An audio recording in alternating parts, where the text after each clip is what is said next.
할렐루야. 성령님은 하나님을 감사드립니다. 오늘은 어린이 주일입니다. 어린이 주일이니까 우리는 주의 어린입니다. 옆에 분들하고 같이 함께 인사하시겠습니다. 네, 주님 앞에 우리 50이든 60이든 부모님이 볼 때는 60이 되어도 어린이더라고요. 그죠? 60 된 분이 나갈 때 차 조심해라 라고 어른들이 얘기하는 걸 들었습니다. 어린이 주일이니까 다시 한번 인사하실 때 특별하게 한번 해보겠습니다. 하나님 우리 아버지십니다. 우리는 모두 아버지의 자녀입니다. 그러니까 우리가 하나님 앞에 어린이처럼 옆에 분들을 쳐다보시면서 까꿍 하고 한번 인사하시겠습니다. 어린이 주일이니까. 자, 인사하시겠습니다.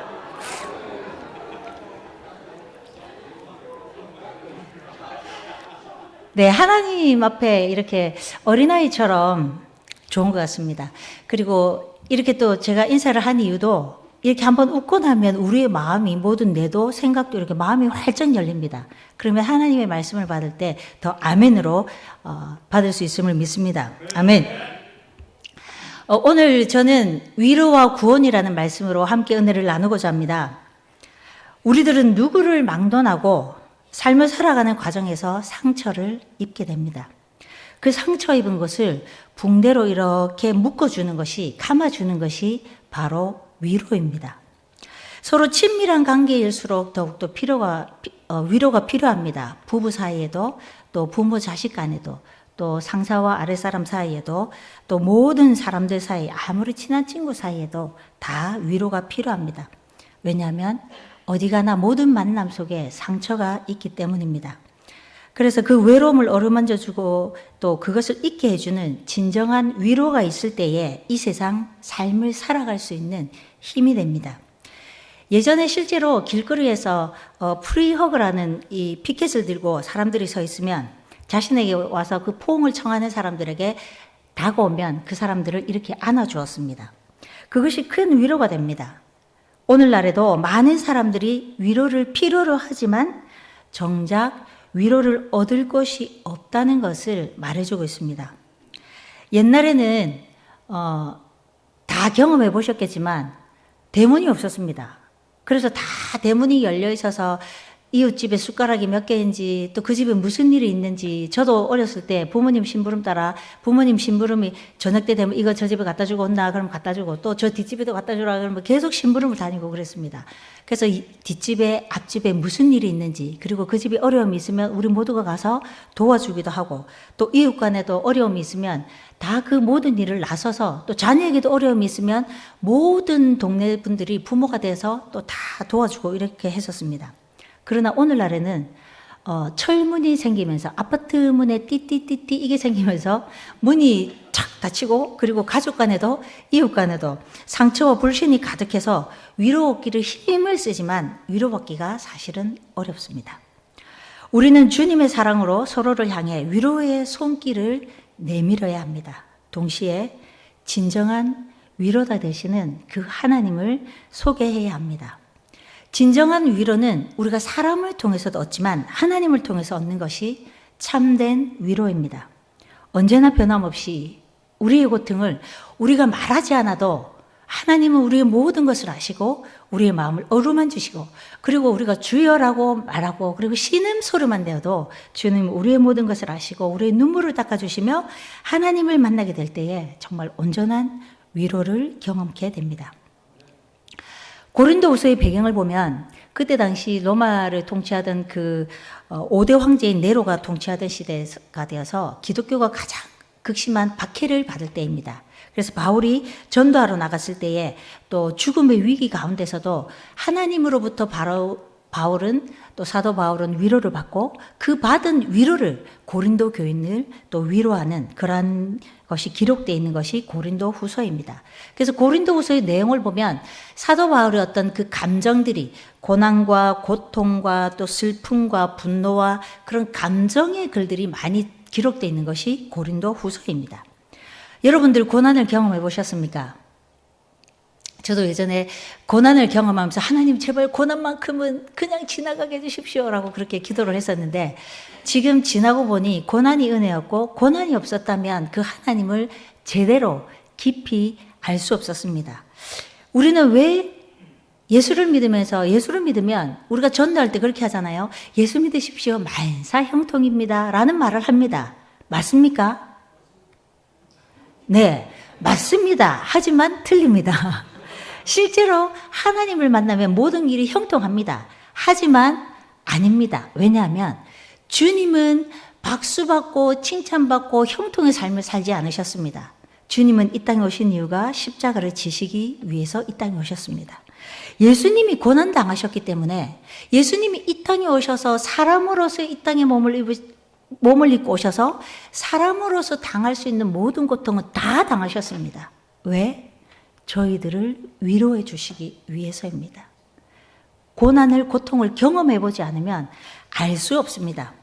세상에서 성도가 당면하는 모든 환난을 오늘 이 본문에는 그리스도의 고난이라고 비유하고 있습니다.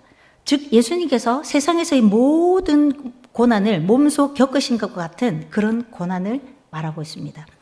본문에 사용된 이 환난이라는 단어가 3번이 나옵니다. 이 환난의 뜻을 보면 극심한 중압감, 눌리고 짓밟히는 것을 의미를 합니다. 예수님은 사람의 몸을 입고 이 땅에 오셨기 때문에 사람이 당하는 모든 고통, 상처는 다 입으셨지만 인간의 죄를 씻기 위해서 친히 십자가를 지시고 고난당하시고 모든 스트레스를 당하셨습니다. 사람이 고통당할 때 그 고통을 극복해 나갈 수 있는 길이 주님은 이미 다 경험해 보셨기 때문에 진심으로 저희를 위로하실 수 있습니다. 예수님은 십자가 지시기 전에 하나님 앞에서 이 잔을 옮기게 해달라고 기도할 때에 땀방울이 핏방울이 되도록 기도하셨습니다. 제자들이 듣는 앞에서 너무 괴롭고 힘들어서 주님은 내가 죽을 지경이다 라고 자신의 심정을 토로하셨습니다. 예수님도 하나님이었지만 순수한 우리 인간의 모습으로 오셨기 때문에 사람이 당하는 고난을 견디기 위해서는 더 큰 위로가 필요한 것입니다. 예수의 발에 향유를 부어서 머리카락으로 닦아줄 때에 예수님은 큰 위로를 받았습니다. 십자가를 지시기 전에 막달라 마리아가 기름 부음으로 예수님의 발에 기름을 부음으로 예수님은 큰 위로를 받고 십자가를 지셨습니다. 큰 고난은 위로가 없이는 견뎌낼 수 없습니다. 예수님을 위로한 향유 컵을 들은 여인은 제자들에게는 책망을 받았지만 예수님은 그 여인을 칭찬하며 복음이 선포되는 것 어느 곳에서든지 이 여자가 한 일이 기념될 것이라 주님은 말씀하셨습니다. 우리도 크고 적은 고난을 많이 당하는데 우리 주변에 위로해 주는 사람이 쉽고 그 위로를 받으면 쉽고 힘있게 전진해 나갈 수 있습니다. 하지만 그 위로가 없다면 스스로 목숨을 끊기도 합니다. 여인의 신실하고 전심을 다한 사랑의 위로가 예수님으로 하여금 십자가의 고난을 이기게 하는 힘이 되었습니다. 그러기에 위로에는 힘이 있습니다. 저희 친정아버지가 돌아가시고 난 후에 많은 분들이 와서 위로해 주셨습니다. 근데 오셔서 어떤 분들은 아유, 좋은 데 가셨잖아. 천국 가셔서 걱정하지 마세요. 이렇게 말씀하시는 분들도 계셨습니다. 근데 그때는 그 말이 위로가 안 되더라고요. 근데 저희 어렸을 때부터 아버지 친구분이 오셔서 아무 말씀 안 하시고 그 자리에 이렇게 오셔서 저희를 이렇게 바라보시고 그리고 아버지 관 위에 이렇게 손을 다 얹으시고 기도하시고 그리고 가셨습니다. 근데 제가 지나고 난 뒤 돌아보니까 그분의 그 위로가 계속 생각이 나고 마음에 힘이 되더라고요. 그래서 우리가 참 조심해야 될 게 장례식 가서 아무리 호상이지만 우리 나름대로 위로한다고 말을 하지만 아유 천국 갔는데 뭘 그렇게 우노 그만 울어라 라고 얘기를 하지만 육신의 헤어짐은 슬픕니다. 그래서 가장 큰 위로가 아무 말하지 않고 그냥 옆에 가만히 있어주는 것 아니면 그냥 함께 울어주는 것 아니면 그냥 조용히 손을 잡아주는 게 가장 큰 위로가 됩니다. 한번 옆에 분의 손을 한번 잡아보시겠습니다. 한번 따뜻한 여러분들의 체온으로 그냥 이렇게 쫙 손을 잡아주면 큰 위로가 되고 힘이 됩니다. 고난당하는 데는 우리를 하나님이 위로해 주시기 위해서 우리가 고난을 당한다고 하나님은 말씀하십니다. 4절과 6절 말씀해 보면 우리의 고난당함을 하나님께서 위로해 주시고 우리가 하나님께로부터 받은 이 위로를 다른 사람에게 또 위로해 주기 위해서 하나님은 고난을 허락하신다라고 말하고 있습니다. 고난을 당하면 하나님이 우리를 위로해 주십니다. 그럼 다르게 얘기하면 우리가 고난받을 때에 누구에게 위로를 받아야 될까요? 하나님께 위로를 받을 때 가장 큰 위로가 됩니다. 하나님 앞에 나아가서 그 모든 상황을 아뢰일 때에 하나님이 아무 말씀 안 하셔도 그냥 안다. 내가 너를 안다. 그 말 한마디면 그냥 끝. 그러면 막 힘이 나잖아요. 하나님이 우리를 아신다는데 우리가 걱정할 게 뭐가 있습니까? 여전히 해결되지 않는 상황, 여전히 고통과 눈물이 그 상황은 그대로이지만 주님이 우리를 아신다는데 그러면 힘을 내서 다시 한번 일어나 갈 수 있습니다. 오늘 우리가 읽었던 본문 말씀을 보면 가장 많이 나왔던 단어가 한 단어가 있습니다. 무슨 단어일까요? 오늘 읽었던 본문 말씀 중에 가장 많이 나오는 단어는 두 글자입니다. 이응, 리을로 시작하는 단어입니다. 무엇일까요? 위로라는 단어입니다. 위로가 몇 번 나오냐면 3절에서 7절 말씀 중에 10번이 나옵니다. 그러면 위로라는 단어를 계속해서 이렇게 많이 얘기를 하고 있는데 지금 우리도 살아가면서 위로가 정말 많이 필요합니다. 그래서 하나님이 우리 토닥토닥 하는 그 마음을 아시고 위로가 정말 필요함을 아시고 이렇게 많은 위로 계속 위로를 말씀하시고 계십니다. 근데 위로의 원어의 뜻을 찾아보면 현재 진행형으로 나옵니다. 이 말의 뜻은 뭐냐면 한 번 하나님이 우리를 위로해 주시고 끝! 이제 너는 됐어. 하는 게 아닙니다. 우리가 위로가 필요할 때마다 하나님 이러면 그래 하고 또 만져주시고 하나님 하고 또 가면 또 만져주시고 하나님 하고 가면 또 토닥거려 주시고 계속해서 항상 늘 해주신다는 겁니다. 우리 사람의 위로는 유통기한이 있습니다. 한 번 해주고 또 저 사람이 나의 마음을 들어주고 위로해 주더라. 그러면 또 가서 또 하고 또 가서 또 하고 그럼 나중에는 됐다 이제 그만 해주는데 또 해야 되나? 라고 합니다. 사람의 위로는 지치기도 하고 한계도 있습니다. 우리가 고난 중에 있을 때 수술 받고 난 뒤에 되게 아픕니다. 근데 그때 진통제를 딱 맞고 나면 언제 내가 아팠느냐 하듯이 하나도 안 아픕니다. 근데 그 진통제의 효과가 계속 갈까요? 조금 효과가 떨어지면 또 하고 아픕니다. 하지만 우리 하나님의 그 위로는 유통기한도 없고 그리고 부작용도 없습니다. 그래서 그 하나님의 위로는 끝없이 우리를 위로하시고 한없이 우리를 안아주십니다. 그래서 우리가 힘들고 지치고 이제 더 이상 갈 힘이 없을 그때의 주님 앞에 가면 주님은 우리를 위로해 주십니다. 그리고 우리가 언제나 징징거리고 하나님은 아니잖아요. 하나님은 왜 이럴 수 있습니까? 라고 얘기를 해도 하나님은 그때도 여전히 변치 않으시고 우리를 안아주시고 품어주시고 위로해 주시는 분이십니다. 제가 다른교회 있을 때 내적 치유 이 프로그램 그 제목이 토닥토닥이었습니다. 그 어떤 분이 오셔서 어떻게 오시게 되셨습니까? 라고 물으니까 제목이 너무 마음에 들어갖고 왔습니다. 이런 분이 계시더라고요. 그만큼 누군가가 나의 마음을 좀 알아주고 토닥토닥 해줬으면 좋겠다라는 그 간절함이 그 속에 있다는 것입니다. 하나님은 예수님을 이 땅에 보내셔서 인간이 당하는 똑같은 고난을 당하게 하시고 십자가 지시고 죽으시고 성경에 기록된 대로 3일 만에 부활하시고 승천하셨습니다. 그리고 가실 때에 우리에게 선물을 주셨습니다. 바로 보혜사 성령님을 선물을 주셨습니다. 요한복음 14장 16절 말씀입니다. 내가 아버지께 구하겠으니 그가 또 다른 보혜사를 너희에게 주사 영원토록 너희와 함께 있게 하리니. 아멘. 다른 보혜사는 성령을 통해 항상 우리를 도우시며 함께 하시겠다는 약속입니다. 보혜사 성령님이 오셔서 우리를 도와주시기 때문에 우리는 그 은혜로 인하여서 고난을 극복해 나갈 수가 있습니다. 우리가 성령님을 인격적으로 인정하고 환영할 때에 성령님은 언제나 늘 우리와 함께 하시며 우리를 도우시고 우리에게 위로를 베푸시는 성령님이십니다. 성도들에게 고난과 아픔만 주어진다면 아마 우리는 예수를 믿는다는 것이 힘들어서 정말 나는 못 믿겠습니다 라고 하는 사람이 많을 것입니다. 하나님은 우리 이러한 연약함을 아시고 우리를 위해서 특별한 배려로 위로를 베풀어 주십니다. 하나님께서는 우리를 고아와 같이 내버려 두지 않으시고 다른 보혜사 성령님을 보내주심으로 우리와 함께 동행하고 계십니다. 그 성령님 없이는 우리가 어떤 일도 할 수 없습니다. 지금 이 자리에 제가 설교를 하는 것도 여러분의 이 말씀을 받는 여러분들도 성령님이 없이는 그 어느 것도 은혜가 되지 않을 것입니다. 하지만 성령님이 우리의 마음을 만지시면 하나님의 그 위로함으로 따뜻함을 느끼게 될 것입니다. 우리말에 호라비 사정은 과부가 알아준다고 했습니다. 고난을 당해본 사람이 고난을 압니다. 암을 알아본 사람이 암을 또 암에 걸린 분들을 위로할 수 있습니다. 군대 갔다 오신 분들이 군대가 얼마나 힘든지 아십니다. 그래서 아들을 군대 보낼 때에 저는 눈물을 안 흘리지만 저희 집사님은 막 눈물을 혼자서 막 울고 있더니 왜 우세요? 했더니 군대가 얼마나 힘든 데인 줄 아나? 이러시더라고요.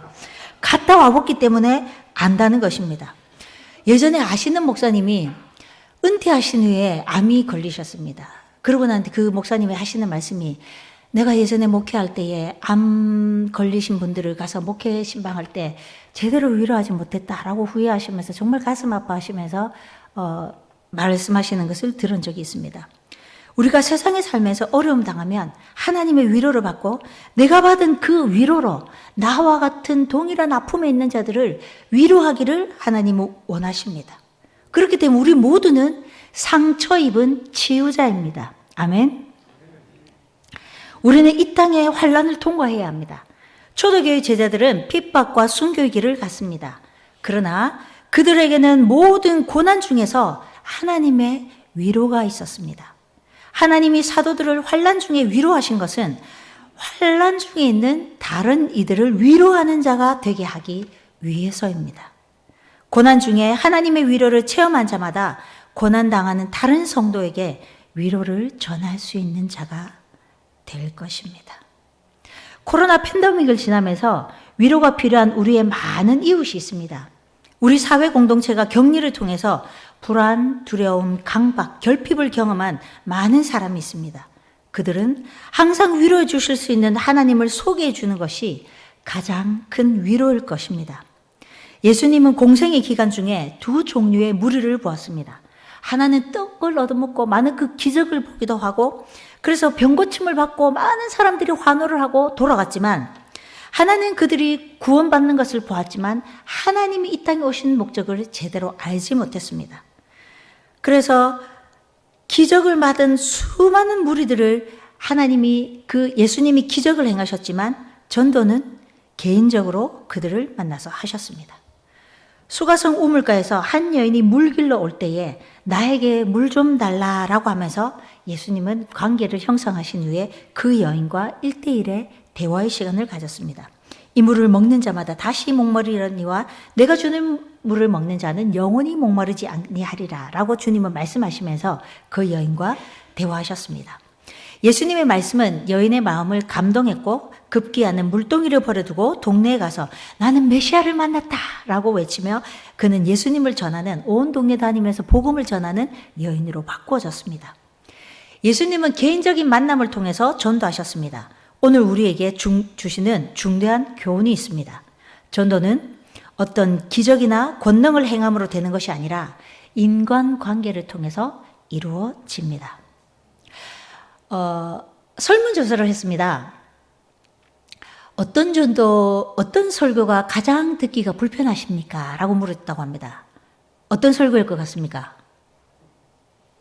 첫 번째, 회개하는 설교, 회개하시오 이런 설교 듣기 싫어하신답니다. 두 번째, 전도 설교 부담됩니다 이러신답니다. 세 번째, 헌금 설교. 오늘 사실은 5월달 저희들이 전도를 향해서 이제 전도의 말씀을 함께 나누게 되는데 전도하면 특별하게 부름받은 그 사람이 아니라 우리 모두는 하나님이 전도자로 부르셨습니다. 오늘 이 전도의 설교를 여러분들이 들으실 때에 그렇다. 특별한 사람이 아니라 하나님이 나에게도 말씀하신다라는 그 마음으로 열린 마음으로 말씀을 함께 들으시면 좋을 것 같습니다. 코로나 팬데믹을 지나면서 flowing Christian이라는 단어가 생겼습니다. 이 뜻은 붕 떠 있는 크리스천이라는 뜻입니다. 코로나 기간 동안에 교회 나오진 않지만 온라인이나 영상으로 예배를 드리는 분, 그것을 빗대어서 만든 신조라고 합니다. 넓은 의미에서 보면 여러 교회의 이 영상으로 아니면은 또 이렇게 보시면서 여러 교회를 떠돌고 있지만 그렇다고 해서 신앙은 포기하지 않습니다. 하지만 교회는 나가지 않는 분들. 그래서 신앙 자체는 포기하지 않지만 영상으로 이것저것 예배 드리는 분들을 플로잉 크리스천이라는 그 코로나를 지나면서 이러한 단어가 생겼습니다. 저희들이 전도할 때 보면 생짜배기 교회 한 번도 안 나오신 분들을 전도하려면 사실 어렵습니다. 근데 우리 주위에 이렇게 교회를 나오시다가 못 나오시는 분들 데리고 오기에는 훨씬 쉽습니다. 왜? 교회에 나왔기 때문에. 또 코로나로 인해서 대면 예배를 하고 이렇게 예배 드리고 난 이후에 예배의 회복률이 46% 정도밖에 되지 않는답니다. 그럼 아직도 교회에 못 나오고 계시는 분들이 있습니다. 다른 교회를 영상으로 예배를 드리지만 은혜를 받지만 사실 아프면 누군가를 그분을 위해서 기도해주고 중보해주고 함께 손잡아줄 수 있는 분은 저희 교회 분들입니다. 그래서 나와서 예배하는 게 정말 중요합니다. 그래서 그렇게 붕 떠 있는 크리스천들을 찾아서 그들에게 관심과 사랑으로 그들의 필요를 채워주는 것이 중요합니다. 그들을 만나서 위로하고 그들 말을 귀를 기울여주고 이것이 사랑이고 위로입니다. 제가 25년 전에 유치부 사역을 할 때에 전도사를 하면서 말씀을 전하는 것도 중요하지만 그들의 신체 발달이나 정서 발달 이런 부분들을 알고 이 사역을 해야 되겠다 싶어서 제가 보육교사 자격증을 딴다고 그 공부도 하고 한다고 공부하러 간 적이 있습니다. 거기서 한 친구를 만났습니다. 집도 같은 방향이어서 오며 가며 오랜 시간 지하철을 타고 가면서 긴 시간 대화를 나눌 수 있었습니다. 그 친구에게 제가 전도사님을 얘기를 하고 예수를 전하고 또 예수를 전하고 그랬더니 그 친구가 나한테는 그 얘기 하지 마라. 그러고 아예 들을 생각을 안 했습니다. 아예 철벽을 딱 치고.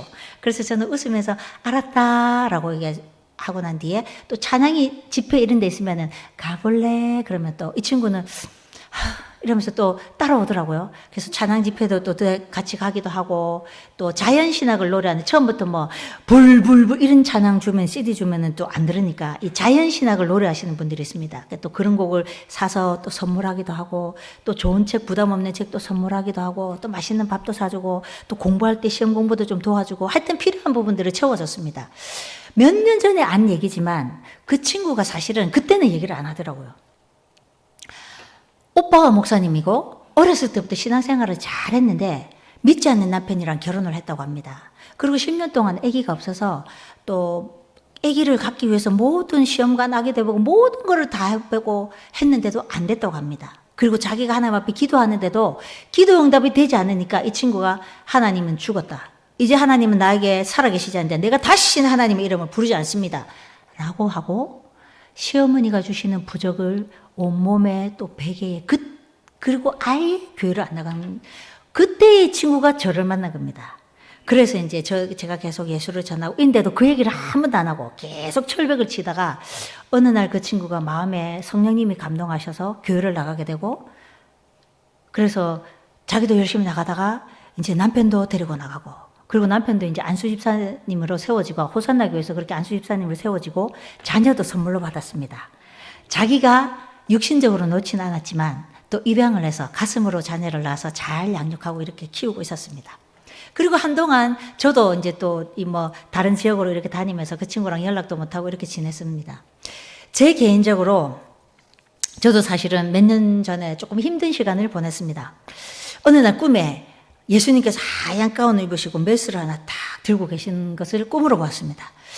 제가 그 모습을 딱 보고 예수님은 저의 가장 좋은 치료자이십니다. 주님은 가장 좋은 의사이십니다. 그리고 제가 그 수술대 위에 제가 이렇게 먼저 자원을 함으로 딱 누웠습니다. 그리고 난 이후에 계속해서 이 생활 속에서 이렇게 할 때에 하나님은 계속해서 저의 연약함, 또 교만, 또 상처, 낮은 자존감, 자꾸 하나님은 제 꼬라지를 자꾸 보게 하셨습니다. 그래서 사실 너무너무 힘들었습니다. 제 모습이 그렇게 보이니까, 저의 연약함들이 보이니까 너무 괴로웠습니다.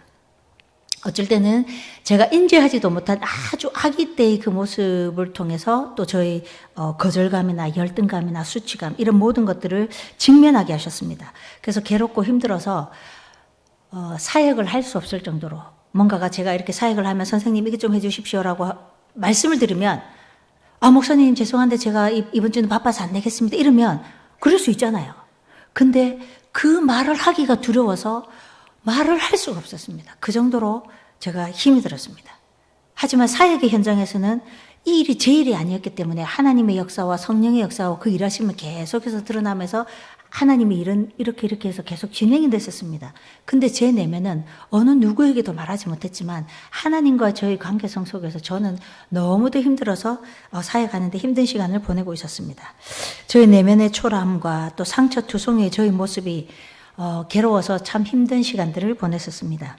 이때에 너무 감사하게 하나님이 저희 남편을 이제 직장을 제주도로 이렇게 옮겨주셨습니다.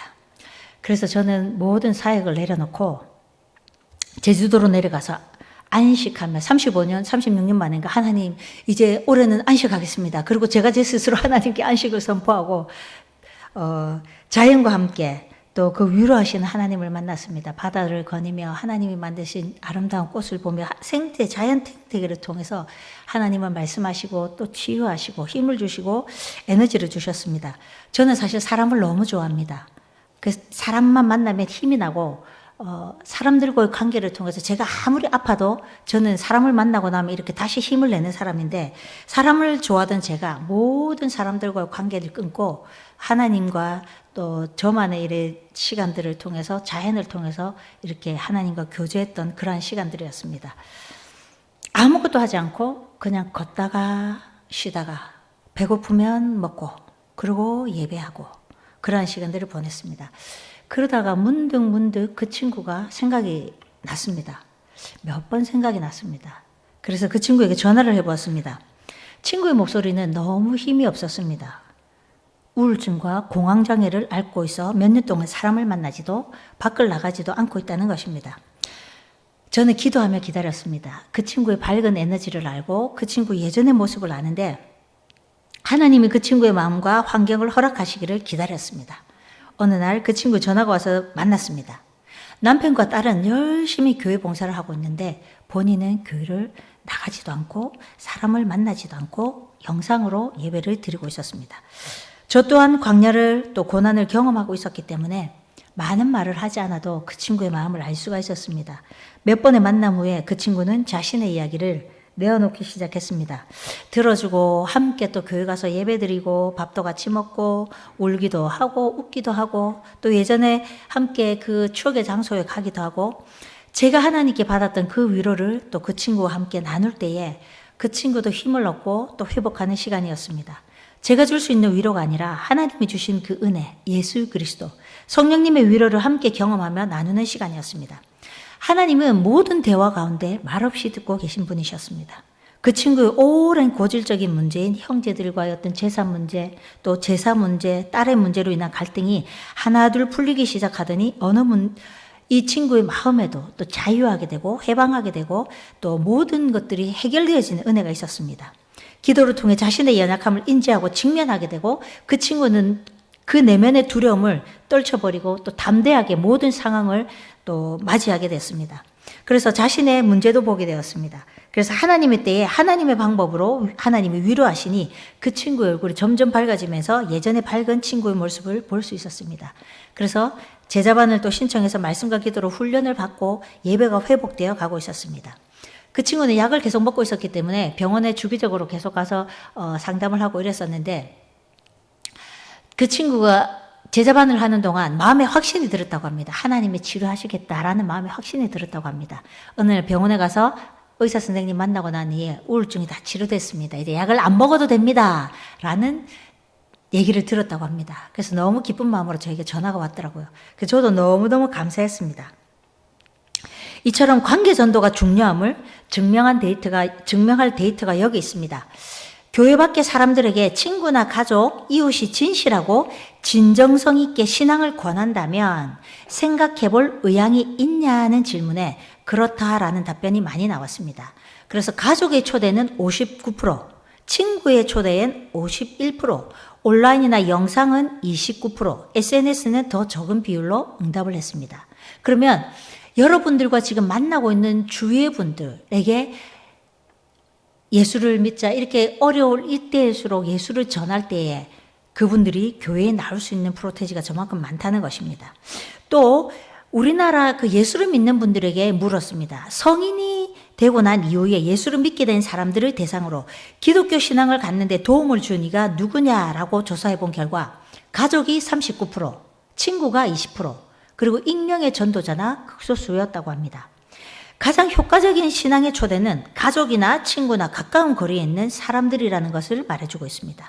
지금 교회 안과 밖에 잃어진 영혼들이 많이 있습니다. 하나님은 지금도 잃어버린 한 영혼을 찾고 또 찾으시는 목자이십니다. 정작 우리는 한 영혼이 천하보다 귀하다는 말은 하지만 한 영혼을 구원하는 데는 너무 소홀히 하면서 전도가 안 된다고 말합니다. 전도는 우리의 노력으로 하는 것이 아닙니다. 다만 우리는 하나님께서 영생 주시기로 작정된 자를 찾아내는 것입니다. 전도에서 안 받는 사람을 붙잡고 사장할 필요는 없습니다.